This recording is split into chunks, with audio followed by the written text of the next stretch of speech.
A manobra política orquestrada pela extrema-direita na Câmara dos Deputados nesta quarta-feira para forçar a votação do projeto pela anistia que beneficiaria diretamente seu líder, Jair Bolsonaro, fracassou mais uma vez. Com discursos inflamados e recursos regimentais, o grupo conservador tentou paralisar deliberadamente a agenda legislativa sob a falsa preocupação com a justiça e proporcionalidade nas punições aos manifestantes dos atos antidemocráticos do 8 de janeiro.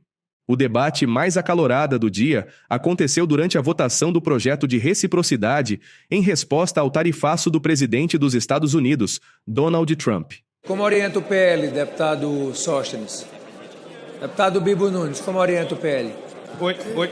Digníssimo presidente Hugo Mota, nós orientamos não, porque nós estamos em obstrução. E digo aqui à nobre relatora, a ministra Tereza Cristina, que vamos aprovar. Somos a favor, mas enquanto não for colocado em votação a anistia, nós estaremos aqui sempre em obstrução.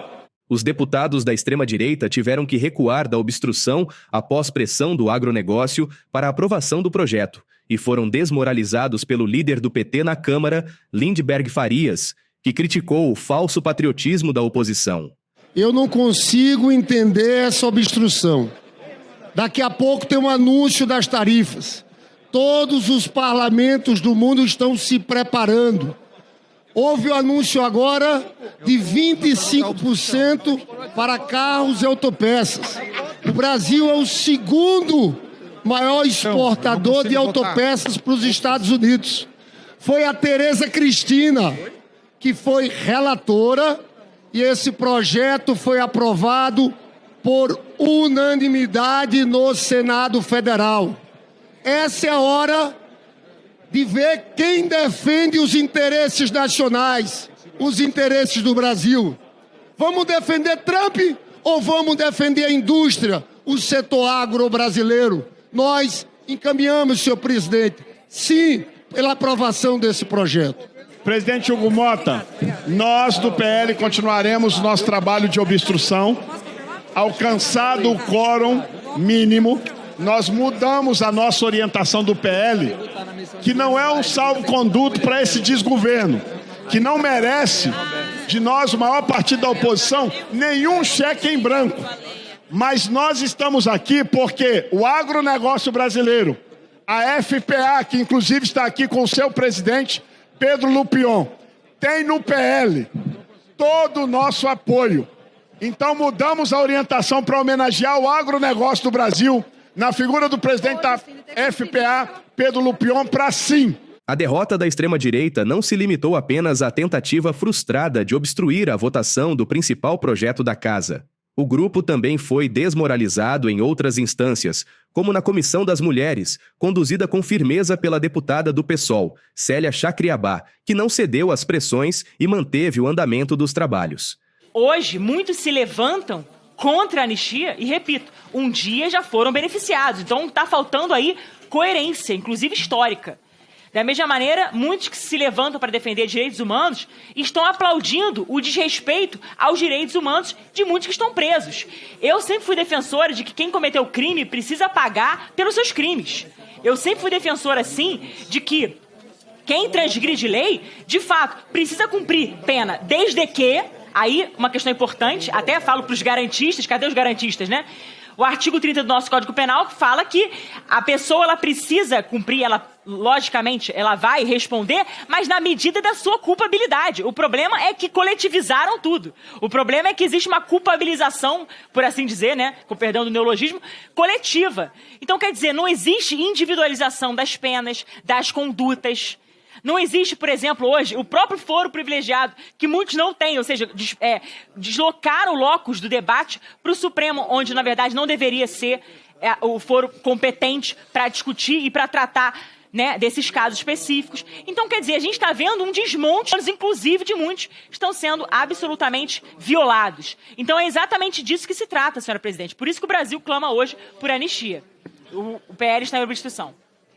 Senhora deputada, mais uma vez entendemos as ferramentas, mas é importante dizer que sobre coerência histórica, nós sabemos que em torno de 3 mil 8.350 indígenas pesquisados em 10 povos, por exemplo, foram torturados na época da ditadura militar e até hoje não teve, inclusive, punição. Então, é importante dizer que nós temos lutas, inclusive, que são históricas, mas se fôssemos falar do que vive o cenário do Brasil, nós trazeríamos para cá, para essa comissão também, o que ocorreu no Conselho de Ética ainda há pouco, que foi a decisão da cassação do deputado Glauber. Mas entendemos a emergência e a urgência de ser tratada aqui, nessa comissão de mulheres, pauta que não pode ser adiada e que certamente nós precisamos tomar a postura de que essas pautas são urgentes e, por isso, encaminho agora para orientação. E na relação do kit obstrução, presidenta e nobres deputados e deputadas, não se trata somente das pessoas que estão hoje presas por conta que fizeram uma atuação de um golpe de Estado, mas o nome do que vocês estão defendendo é o tal do mito, né? Essa anistia, ela está direcionada para uma só pessoa, porque se não tivesse na linha de frente Jair Messias Bolsonaro, eu duvido que existiria toda essa mobilização para que tivesse esse projeto de anistia para ser passado. Na Comissão de Constituição, Justiça e Cidadania, o deputado bolsonarista Carlos Jorge foi confrontado pela deputada Fernanda Melchiona após sua tentativa de atrapalhar o andamento dos trabalhos. Onde já se viu isso? Somente em ditaduras as pessoas são perseguidas por se manifestarem. Isso viola totalmente a nossa Constituição. E por isso nós estamos fazendo esse processo de obstrução até que haja um posicionamento do presidente da Câmara, Hugo Mota, com relação ao projeto da anistia. Obrigado. Para encaminhar contra, concedo a palavra à nobre deputada Fernanda Melchione. Presidente, seria irônico se não fosse trágico. Nós estamos aqui vendo os defensores da ditadura civil-militar que silenciam sobre 21 anos de chumbo, sobre as vítimas da ditadura. Nós que temos uma homenagem ao Rubens Paiva na entrada da Câmara dos Deputados, nesse ano que começamos com o sucesso estrondoso do filme Ainda Estamos Aqui, e somos um dos poucos países do mundo que não vê justiça de transição. Estamos vendo esses, que sim, quando teve uma ditadura que torturou, que desapareceu, que matou, não só silenciam sobre os crimes de justiça, que deveriam ter justiça de transição, como apoiam os torturadores, que é o caso do próprio Bolsonaro, e o que é a extrema-direita brasileira, vir aqui com uma cantilena enfadonha de que defender golpe de Estado é democracia. Jordi, é muito fácil, numa democracia, ficar mobilizando durante uma pandemia com faixas pedindo o fechamento do Supremo Tribunal Federal, invocando que as Forças Armadas dessem um golpe com base numa interpretação ridícula e criminosa do artigo 142. É muito fácil, numa democracia, ficar tentando sistematicamente inverter os valores e fechar as liberdades democráticas para que os sindicatos não possam lutar, para que o movimento de mulheres não possa lutar. É muito fácil, numa democracia, ficar 3 anos no governo e depois, quando perde a eleição, tentando melar o que o povo brasileiro disse nas urnas, que foi a derrota do Bolsonaro. Difícil mesmo é numa ditadura.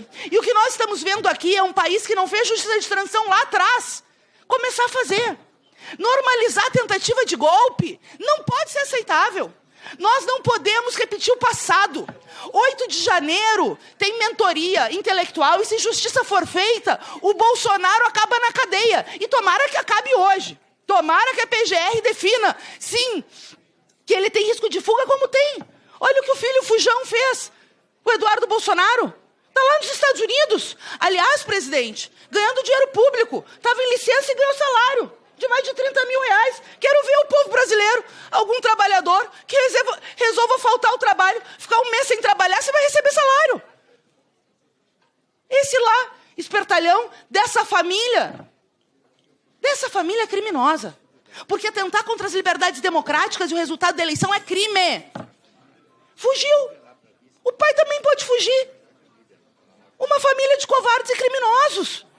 E o PL está fazendo obstrução, não a nós da CCJ, está fazendo obstrução ao país. Porque nós estamos tentando pautar a atualização da tabela do imposto de renda. Porque nós queremos dar resposta para o break dos aplicativos que aconteceu ontem. Porque nós queremos dar resposta para baixar o preço dos alimentos para o povo brasileiro. E eles obstruem a pauta da Câmara para defender bandidos e criminosos. É isso que está acontecendo.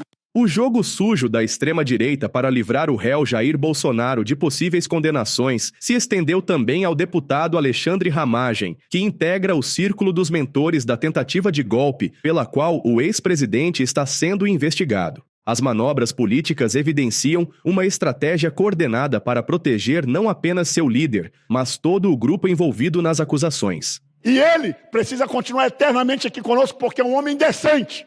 E nós, como bancada do PL, vamos defender o delegado Ramagem. Já entramos hoje e daqui a pouco, no máximo 45 dias, o plenário vai dizer se a gente susta ou não essa ação.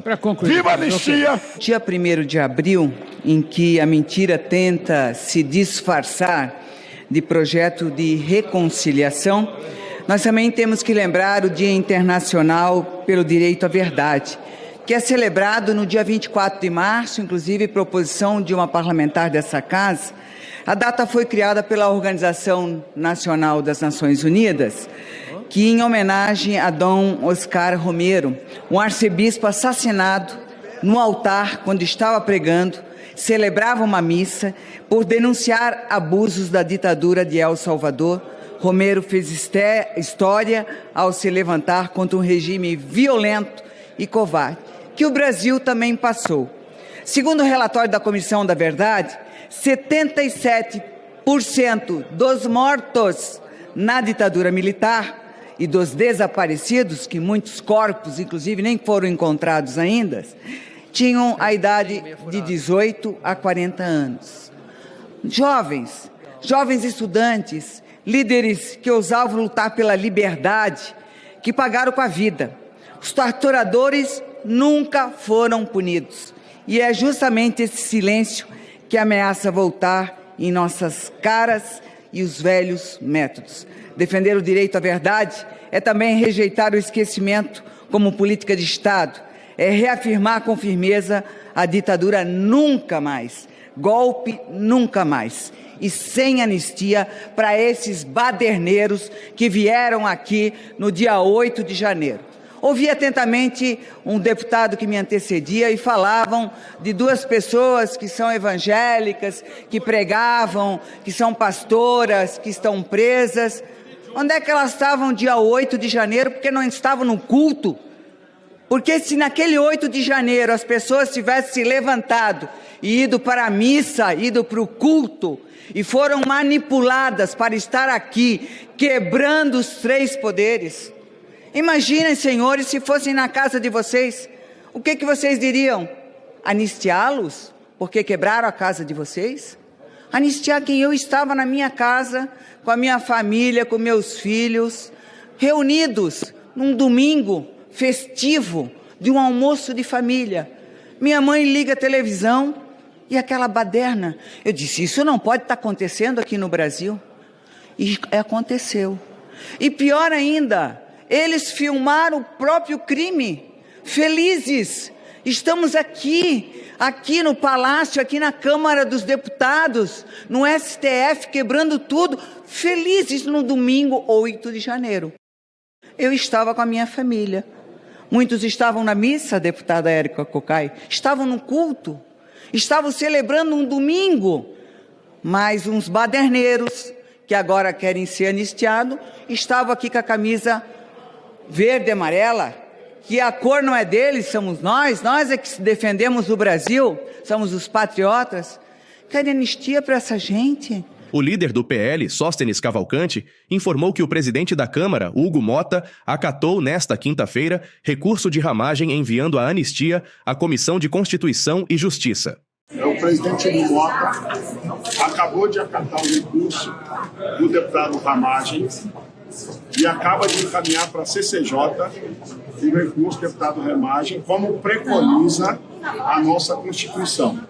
Dito isso, fica aqui registrada a nossa gratidão do PL ao presidente Hugo Mota pela celeridade e que este recurso do deputado Ramagem é importantíssimo para a gente defender uma prerrogativa constitucional do artigo 53, que foi lamentavelmente esquecida na denúncia do procurador e aceita pelo ministro Alexandre de Moraes. Esperamos que a Casa, agora na CCJ e depois no plenário, corrija este equívoco constitucional. Ramagem é o único parlamentar formalmente denunciado no inquérito do golpe. O deputado federal do PL pelo Rio de Janeiro foi chefe da Agência Brasileira de Inteligência, a ABIN, durante o governo Bolsonaro. O ministro do Supremo Tribunal Federal, Alexandre de Moraes, detalhou minuciosamente as acusações durante a leitura da denúncia que o tornou réu no processo.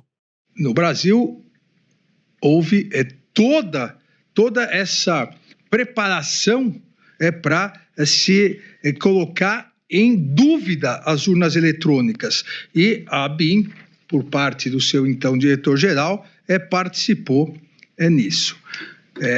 Os elementos, então, de provas colhidos, como coloquei, demonstram que, diversamente do alegado pelo acusado, há convergência daquele arquivo com o conteúdo do print de mensagem consistente em um diálogo entre Alexandre Ramagem e o interlocutor de nome JB01-8, o qual evidenciou ser o presidente Jair Messias Bolsonaro. O arquivo tinha metadados de criação datados de 10/7/2021 e modificados em 27/7/2021, concluindo que foi editado 2 dias antes da live realizada por Jair Messias Bolsonaro. Ou seja, houve a utilização, inclusive, da BIM para produção falsa de dados sobre urnas eletrônicas, entregue em mensagem ao também denunciado ex-presidente Jair Messias Bolsonaro, para que utilizasse na live para atentar contra a justiça eleitoral. Aqui nós temos também a transcrição desse arquivo. Por tudo que tenho pesquisado, mantenho total certeza que houve fraude nas eleições de 2018, com vitória do senhor no primeiro turno. Era a mensagem de Alexandre Ramagem, depois da produção desses dados falsos, ao presidente. Todavia, ocorrida na alteração de votos. O argumento na anulação de votos não teria esse alcance todo. Entendo que o argumento de anulação de votos não seja uma boa linha de ataque às urnas. Entendo que o argumento de anulação de votos não seja uma boa linha de ataque às urnas. Ainda continua, a prova da vulnerabilidade já foi feita em 2018, antes das eleições, resta somente trazê-la novamente constantemente. Deve-se dar continuidade àqueles argumentos com devida e constante publicidade. Essas questões que devem ser massificadas. Esses os pontos que acredito devam ser permanentemente difundidos. Na parte técnica, a urna já está sem credibilidade, assim como o Supremo Tribunal Federal continua na sua mensagem o denunciado Alexandre Ramagem. Ou seja, não há dúvida que há indícios fortes de autoria da participação de Alexandre Ramagem nessa organização criminosa que planejou e executou a tentativa de abolição do Estado Democrático de Direito e de golpe de Estado.